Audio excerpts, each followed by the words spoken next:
9 લોકોના ભોગ લેનાર મેહુલ ડોડિયા હવે આખરે સકંજામાં આવ્યો છે। મેહુલ ડોડિયાના પોલીસ પકડથી બચવાના પ્રયાસ નિષ્ફળ। મેહુલ ડોડિયા સાબરમતી વિસ્તારમાંથી પોલીસની હાથે લાગ્યો છે। 9 લોકોના મોતનો મુખ્ય સૂત્રધાર હવે પોલીસ પકડમાં આવ્યો છે। મેહુલ ડોડિયાએ પોલીસ પકડથી બચવા માટે કરેલા તમામ પ્રયત્નો નિષ્ફળ। મોડી રાત્રે પોલીસે સાબરમતી વિસ્તારમાંથી ધરપકડ કરી। ફટાકડા બનાવતા સમયે સ્પાર્ક થતા વિસ્ફોટ થયાનો પણ પ્રાથમિક તપાસમાં રિપોર્ટ સામે આવ્યો છે। બ્લાસ્ટ થયો ત્યારે રમીલા ડોડિયા અને મેહુલ ડોડિયા સ્થળ પર જ હાજર હતા। ઘટના બાદ મેહુલ ડોડિયા સ્થળ પરથી ફરાર થઈ ગયો। ફરાર થયા બાદ મેહુલે અન્ય વ્યક્તિને સ્થળ પર મોકલ્યો હતો। ત્યારે ફટાકડા કાંડનો મુખ્ય આરોપી મેહુલ ડોડિયા જ છે। પોલીસે આ માહિતી આપી છે। 2 દિવસમાં જ તમામ ફટાકડાના ગેરકાયદે કારખાનાઓ પર સ્ટ્રાઇક બોલાવવામાં આવશે। ત્યારે આ મેહુલ ડોડિયાની આપ તસવીર જોઈ રહ્યા છો।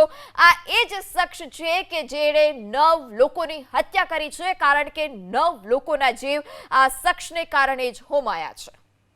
વધુ માહિતી સાથે સંવાદદાતા કલ્પેશ રાવલ ફોનલાઈનથી જોડાયા છે। જે કલ્પેશ, આખરે આ મેહુલ ડોડિયા નામનો જે રાક્ષસ છે તે પોલીસ સકંજામાં આવ્યો છે। શું વધારે વિગત? પોલીસે તેને ક્યાંથી ઝડપી પાડ્યો?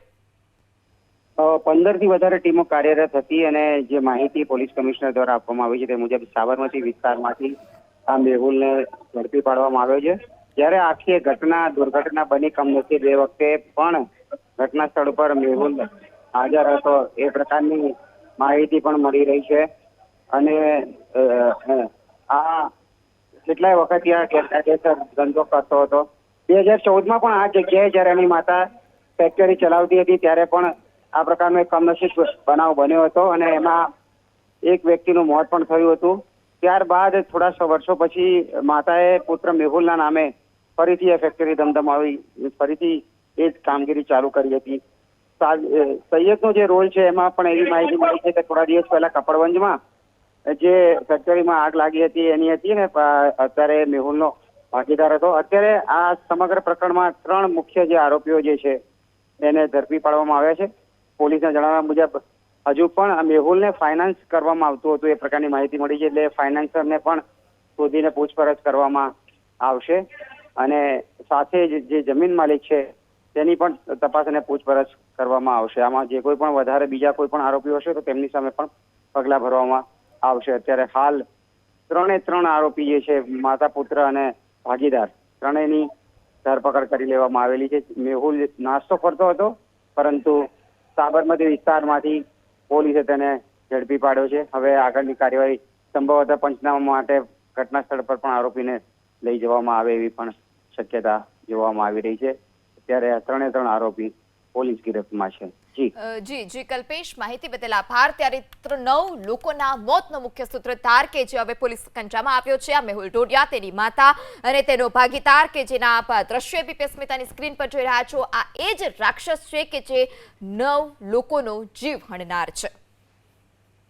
ત્યાં જો એક મેહુલ ડોડિયા કરીને એક વ્યક્તિ છે જે ત્યાં જો ફટાકડા બનાવવાનું, જો ક્રેકર્સ બનાવવાની જો એક નાનું જો કારખાનું ચલાવતા હતા અને પછી જો એના મધર હતી જો રમીલાબેન કરીને, રમીલાબેન ડોડિયા, આ જો રમીલાબેન ત્યાં સંચાલન કરતી હતી જો અને એના એક પાર્ટનર છે સાદિક સૈયદ। આ 3 લોકોના આ ભાગીદારીમાં ચાલતા હતા જો આ 4/3/2026નો રોજ એના જો બંધ કરાવી દેવામાં આવેલા હતા જો અને આ સદંતર બંધ હતા જો અવારનવાર ચેક કરવામાં આવતા હતા, લેકિન છેલ્લા કરીબ 20-25 દિવસથી આ ગેરકાયદેસર રીતે જ્યારે આપણા રથયાત્રા બધા પોલીસ બિઝી હતી એના લાભ લઈને જો આ ગેરકાયદેસર રીતે જો આપણા દાહોદ જિલ્લામાંથી અલગ અલગ જગ્યાઓથી આપણા ત્યાં લેબર લઈ આવ્યા છે।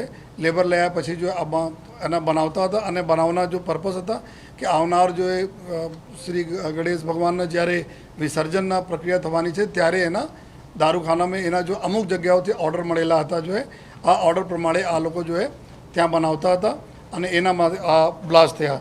અત્યારે એવું જાણવા મળે કે 3જા આરોપી પણ મેહુલ બી પકડાઈ ગયા છે, જો ટીમો પકડી લે તો તમામ 3 આરોપી પકડાઈ ગયા। એના અમે લોકો પૂછપરછ એના પછી જો અમે સમય મર્યાદામાં કોર્ટમાં લઈ જઈને એના રિમાન્ડ અને બીજા જો જેટલા બી લોકો છે કે જેટલા ફાઇનાન્સર છે, જમીન માલિક છે, આ લોકોની ઇન્વોલ્વમેન્ટ છે કે નહીં અને એના મુકાદમ કોણ હતા જો લઈ આવ્યા ત્યાંથી આ બધાને અમે પૂછપરછ કરવા માટે એના રિમાન્ડના પ્રક્રિયા કરવામાં આવશે।